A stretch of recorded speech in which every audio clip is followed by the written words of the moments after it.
Hey guys, I promised you how to make a documentary movie about your trip, cycling project. بچه ها سلام دوباره به شما.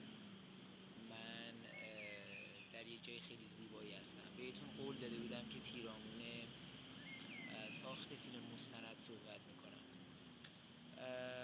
بچه ها به عنوان کسی که یک تجربه در واقع گرانسنگی در زمینه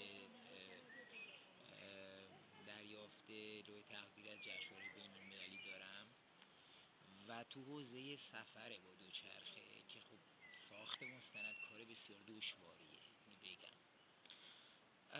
من همیشه به یه چیزی باور داشتم و اینه که the sound of nature، یعنی صدای طبیعت رو بچه ها، چون صدای طبیعت در مستند شما باید یک جایگاه ویژه‌ای داشته باشه. میتونید از صدای پرنده ها، از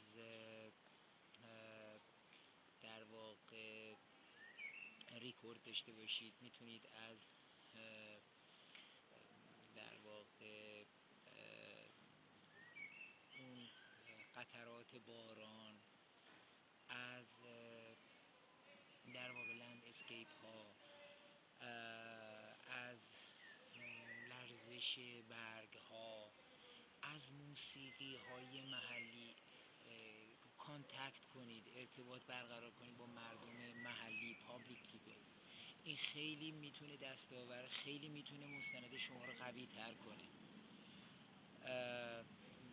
این اپیزودهای یکی پس از دیگری میاد و دوستانی که افتخار میدن به من و اپیزودها رو یکی پس از دیگری میبینن بدونن که اپیزودهای قبلی پاک میشه و